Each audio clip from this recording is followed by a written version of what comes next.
This episode of Muddy River Gems is brought to you by Dot Foods. I think what it comes down to is the culture and the people.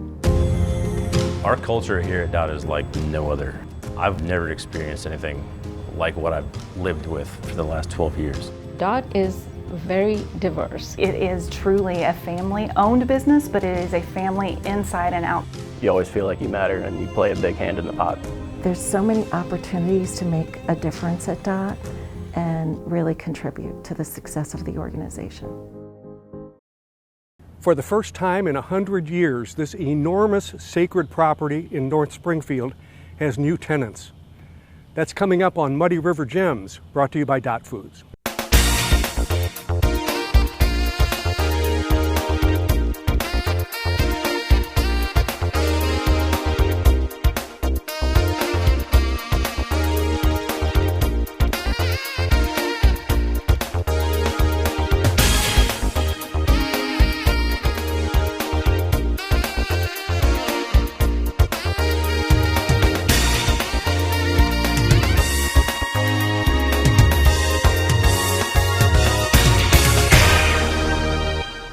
Father Augustine, it's been 100 years since the Hospital Sisters of St. Francis moved out here, north of Springfield, to this immense campus. And now, as things would have it, the sisters are getting older, less capable of running an immense operation like this. You find out about it. The Norbertine fathers find out about it. You're in California. Yes, we are. This network of the bishop in Springfield and the bishop in Orange, California, sort of include you all and it sort of comes together. What am I missing on that? How did this whole transformation happen? Well, the providence of God, as Bishop Paprocki would say. He just says, I see the hand of God in every step in this process. You mentioned the two bishops themselves, and that is like the connection. So Bishop Paprocki here, currently serving in Springfield, contacted Bishop Kevin Van, who is the bishop in Orange County, where our monastery is St. Michael's Abbey, where we're all from. Bishop Van is from Springfield, Illinois. He grew up here, and so he knows the sisters, he knows this property and facility, and he's very close to the community of sisters. So he was aware of their situation, that they were looking for, a new resident, a new, community, some institution that could come and continue, life on this property. They wanted to keep it, of course, in the church, for the service of the church. So Bishop Paprocki contacted Bishop Van and said, listen, you need to call Abbot Eugene, who's the abbot of our monastery in California. And Bishop Van has become very close to our community since he came to Orange County. So it was an easy connection to make. And as soon as Bishop Van approached the abbot was in touch with Bishop Paprocki. And Bishop Paprocki did a very good job presenting his proposal, which is that, it's a big facility. It has room both for the sisters to remain and for a new community to come in. We've been blessed. Our abbey's growing. We've got a lot of young men. So we knew that at some point in California, we would expand. This was part of our long-range planning for, I would say, the last 20 years. We had two goals in mind at that point, say 20 years ago. Of course, assuming that we would continue to grow, we were going to build a new abbey because we were outgrowing our old facility, and that we would expand and make a new foundation. So the two of them happened pretty quickly. We finished building the new abbey in 2021. And then only a year later it was announced that we were going to go to Springfield, Illinois. Well, I don't know if that worked out really well or not. It might have been good if you'd have known that ahead of time. But this is an immense property. I think I read that it's 500 acres. And it has a gorgeous church that was also built about 100 years ago. And we're going to get a chance to tour that. You'll be able to show that to us. It's many of our audience have never seen it, and it's a knockout. It is. And you also have, you talked about the largeness of the property. The rooms here, the meeting rooms and the lodging capabilities are probably more than you ever thought you would need. What will you use these spaces for? Very good. So we will be hosting retreats for persons and groups as well, because it's a residence facility. The sisters did a major renovation of the entire facility around 2007, 2008. So many of the buildings are new, really newly constructed. And one of them is a retreat center, which is now where we're living. The new priory, which is the name for the Norbertine community, the new priory is the old retreat center. It was called the Chiara Center. So, and it has 30 rooms. We are occupying 1 floor of a 3-floor facility. So the top floor is where we are living, and that's sort of the cloistered private area for the community. And then the other 2 floors of the facility are open and for public use, and they have residence rooms. Very nice, very comfortable rooms. There are 7 priests who will be living here in your community. The 7 founding fathers. 7, okay, founding fathers.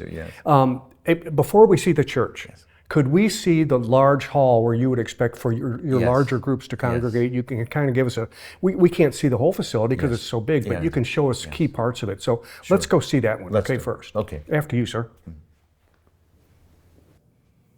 Well, Father, this is the big room we were talking about, and you could host, well, like up to maybe more than 100 folks here for a meeting of some kind. I would say, 200. 200. Yeah, you can fit them in. Very comfortably. And what would the occasion be? So this is Bonaventure Hall. It's the largest of all the meeting rooms, because there are meeting rooms of smaller sizes, conference rooms, individual spiritual direction rooms. The sisters did an amazing job putting together this facility. Multi-use with, again, these rooms. So this is the grand hall, which itself can be subdivided into smaller rooms, right? So, but here we've actually already had our first large group event for the ministry, which we've started with the bishop in the diocese, called the Evermode Institute. Okay. Evermode is actually a saint's name, a Norbertine saint. Is that right? Yes, I've never heard that name. Yeah, very obscure. Not too many people have ever heard that name, but it's a saint's name.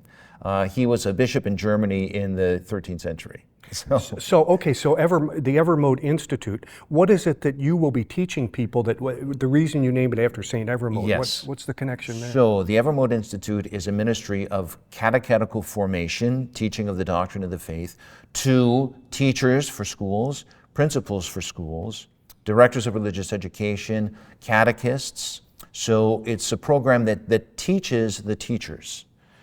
Basic, Catholic doctrine, basic formation in regard to what will make them best equipped in their role as teachers, and of course also the administrators for the schools. So Bishop's vision is that, for the teachers to do the best job that they can, they also need to continue their own ongoing formation and catechetical training. So the Evermode Institute will have in-person events right here. Just last week on August 15th, we had 120 people, teachers and principals here in this room. They were here for several talks. It was sort of their beginning of the school year convocation to get them off to a good start for their school year. We had Mass for everybody in our beautiful church. So the program for the Evermode Institute entails the in-person instruction, which we're having right here at our beautiful priory in the Institute, and also the content is being videotaped. So there's a lot of online content that will be also available. Okay, you can use that anytime, anywhere. Our people can access it streaming or on their computer. Yes, and so we've certainly opened up the Evermode Institute to there are other dioceses that are interested. There are even back in California, there are people that are interested. How can I participate in the Evermode Institute? And that's all possible due to the video presentations. But before we leave this room and go to the church, I can't wait to see the church again. But we've mentioned the sisters several times, and there are now about 35 of them still living, and they have gotten older, which is part of the reason they're glad to see you. But part of what you do is you minister to these nuns, don't you? Yes, we do, yes. So, and they have been wonderful. Of course, we serve as their chaplains. That's one of our ministries here. And in fact, we're going to see like the big church. There's a second church here on the property, which is the Sisters' Chapel. It's also a beautiful church, not nearly as big, but a beautiful church. So the sisters have in their own convent their own chapel and their own ministry, and they of course continue to live their life and enjoy now the presence of our community in caring for them. And we've had several lunches together and meetings together. We're getting to know them; they're getting to know us. It's a really beautiful story of two communities coming together, and in the mutual support. They've been so wonderful and so welcoming, and in a certain sense, when they face the difficult decision to really find someone to come, we're really sort of the answer to their prayers, right? God has sent us here, and we will continue their legacy and honor them, because it's amazing what they've done here over these 125 years. So that's it's a joy for us to be part of that and to be getting to know them and minister to them. Yeah. Father, have you gotten used to this beauty yet, or do you still come in here and sort of, are you all inspired? Yes, I am too. That's in fact the exact words I was going to use. It's still awe-inspiring when I walk through these doors into this beautiful church. So it is really a hidden gem, no longer hidden now that we're here and that all of our prayers are open to the public. And we have people, of course, coming every day now, daily mass, daily prayers. So the history of the church is, again, a beautiful tribute to the sisters' legacy. The church will celebrate the 100th anniversary of its dedication in April of next year, April of 2024. 2024. Yes, so 99 years old, and of course very well made and very well preserved on account of that. You know, it looks older. It looks like a 300-year-old European Sure, church. it does. Yeah, very European in its style and its decoration. So, so you've got really a very interesting element of, you have like a double elevated sanctuary, right? So you have in fact like two railings going up to, again, the high altar with the beautiful tabernacle, which is patterned after the Ark of the Covenant from the Old Testament. Of course, the baldacchino, reminiscent of the great Baroque churches in Europe, Italy especially. The transept, the cruciform shape of the church itself. The imagery is mostly Franciscan. Obviously, the church is dedicated to St. Francis of Assisi. You have St. Francis and St. Clare as sort of the main images. The beautiful dome. Yeah, it's an awe-inspiring church. Yeah, and again, for its history and for it to be so beautiful and well preserved, it's a tremendous gift for us. I understand it only took the sisters about 2 years to build this church. Well, back then, yes, you know, you had your experts and your artisans and the people, you know, they could do it pretty quickly back then. It's amazing to me that they could. Yeah. And of course, the marble, much of this had to come from Europe. We weren't producing this kind of. Yes, no, a lot of the marble is from Italy, and the terrazzo too, the stone floor. All of the decorative elements in stone are mostly from Italy. So the church has a very interesting feature in that it has a gallery, a balcony that goes all the way around the church. Literally. Okay. Yes. Now we're looking at these Gothic, arches here, and they go all the way. You can walk clear around. Yep, you can walk all the way around, even along the transepts behind the high altar there. Those beautiful blue windows, which are my favorite in the whole church. Even on a cloudy day, they are just radiant. They just glow. The blue, those blue windows, so up above the altar. Yeah.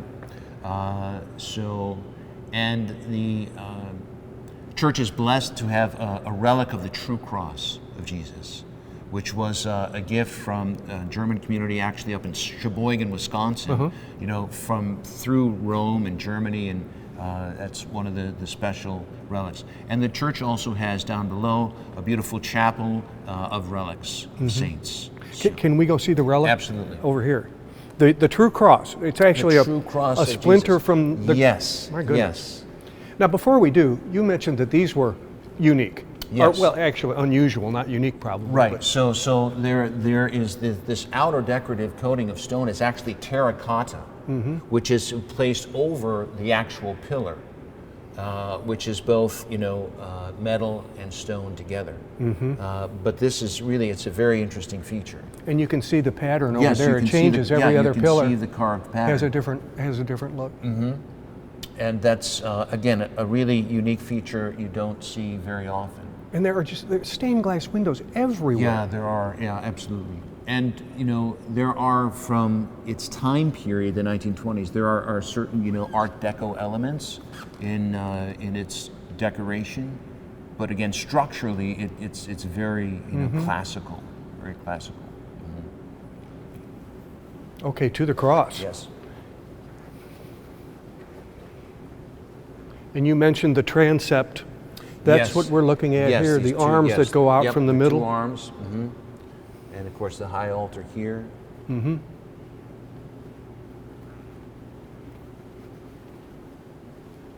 It's the entrance to the sacristy. But here's our relic of the true cross, right up here. See the little splinter of wood there? And that's not the only relic, is it? No, there are many relics of saints. Yes.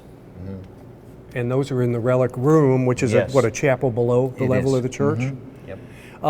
We're gonna visit that in a moment. Yes. Is this the organ for the church here? It is. Yes. Are there pipes anywhere? The pipes are above the sanctuary here in the back, but the pipe organ is no longer functioning. That will need to be restored. Okay. But you can see the wooden cabinets with Sure. the slats. That's all the pipes are still there. There was a lightning strike, which a number of years ago, basically, kind of made the organ not functional, the pipe organ. Is it your intention? It is. To hook that up again? That would be a long-term project to raise the money and then restore the organ. Yeah. And I've already consulted with the organist down at the cathedral here in town. And he said, yeah, Father, I know that organ, because he knows this church. He knows the property through his relationship with the Good Sisters. And he said, oh yeah, Father, yeah, you could do that. I'm sure there's someone that could restore that organ for you. Yeah. So we'll see. Good. Okay, let's go to the Relic Room. Father, we're one floor down below the entrance to the church. Yes.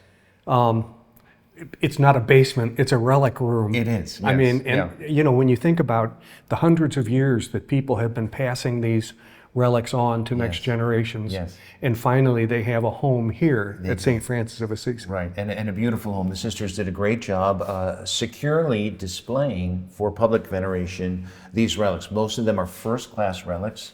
That is, they're bone fragments or hair, something physically connected to the body of these saints. And we have a wide variety, men and women from all ages. There are a few apostles relics here in this reliquary right here. As you can see, each one has numerous relics in its display. St. James the Great, one of the apostles, and a few others here. Fathers of the Church, St. Francis, of course. So again, a wide variety of those saints.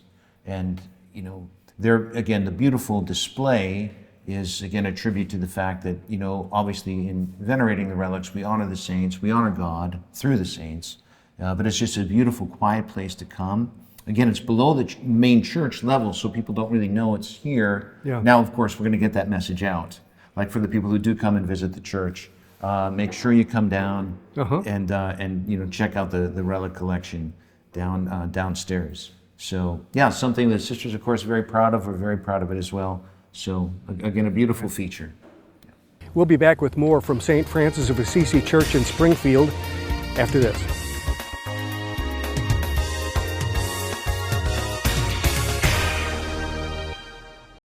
From our trucks to their lunch trays, to your local hospital, to your favorite pub, and to your kitchen table.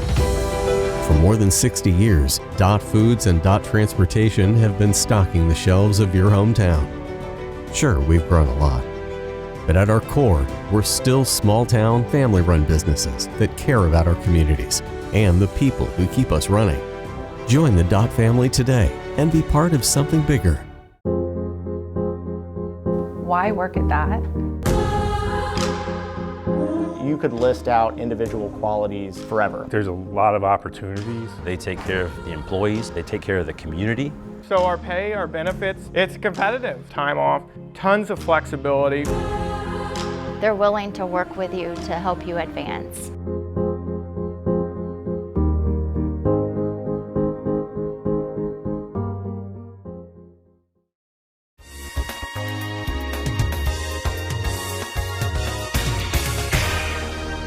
Father Ambrose, we get another chance to look at this beautiful church. Yes. But as you and I talk, we'll take a look. But who was Saint Norbert? Great. Yeah, not a very well-known saint. No. His feast day in our Catholic calendar is June 6th. So Saint Norbert was the founder of the order which we are members of, the Order of Canons Regular of Prémontré. He died in 1134. And he founded our order in 1121. He was a man from the frontier between Germany and France, a place called Xanten, and a nobleman who was very well placed in the imperial court there in the Holy Roman Empire, had a dramatic conversion experience and decided to follow Christ more closely and to help to restore the kind of the holiness of the priesthood and the religious life at a moment when the church was desperately needing that.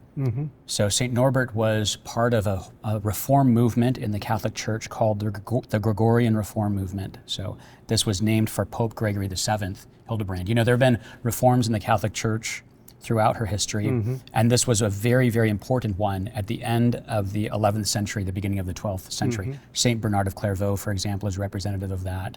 St. Norbert of Xanten. So that's a little historical kind of nutshell about who St. Norbert was. He went on to, he founded our order, of course, in 1121, as I said, in the north of France, and then he went on to become the Archbishop of Magdeburg in Germany. He died while he was there as the Archbishop of Magdeburg in Germany. Now, this institute that you all are forming here is called the Evermode Institute, and I learned earlier today that Saint Evermode was a saint. A saint, that's right. So tell us about him. Okay, he was also a saint of our Norbertine order, a very close companion, one of the first companions of St. Norbert at the beginning of the 12th century. In fact, he was at St. Norbert's deathbed in 1134. They were fast friends. The faith had not yet been preached to the pagan tribes in the very north of Germany yet. The gospel had not been preached there. St. Evermode was on the vanguard, along with his Norbertine brothers, of preaching the gospel for the first time to these pagan tribes in the north of Germany, the Wendish tribe. So the place now is called Ratzeburg in the north of Germany, and St. Evermode became the first bishop of Ratzeburg. His successor was also a Norbertine, St. Isfrid. So you and your priest colleagues have moved here from California. Correct. To found the Evermode Institute. Correct. Let's hear more about what you teach. You're a teaching order, what you teach in California, what you intend to teach here. Okay. We are a teaching order. We're also a praying order. We do a number of things. Canons regular are priests who live like monks. So our most important work is what happens in this church or in any church of our order. We pray 7 times a day. We sing God's praises in the divine office, and the holy sacrifice of the Mass. So that's our first job. The other things we do, priestly work, like teaching or preaching or running parishes or schools, that all flows from that beautiful life of prayer, liturgical prayer. The Evermode Institute is a project here in the Diocese of Springfield and beyond. It's going to be a digital platform that also has in-person classes here in Springfield and elsewhere, which is to kind of revivify the Catholic faith in the Catholic schools, so amongst Catholic school teachers, in the parishes, so amongst those who are the catechists in the parishes, and in families, helping parents to know the faith so that they can impart that faith to their children. So we're trying to be the kind of leaven, like a leaven in a loaf of bread, you know, in the dough, to make the church Catholic in those places where it might not understand the faith so well. So our job is to kind of do that. Just like St. Evermode preached the gospel to the pagan tribes in Germany, we're preaching the gospel to a more and more paganized, secularized world around us here in the West. Thank you, Father. Welcome. The Norbertines remind you that the St. Francis of Assisi Church is open for daily Mass at 7 o'clock and on Sundays at 9 o'clock in the morning. This has been another Muddy River Gem brought to you by Dot Foods. Thanks for watching.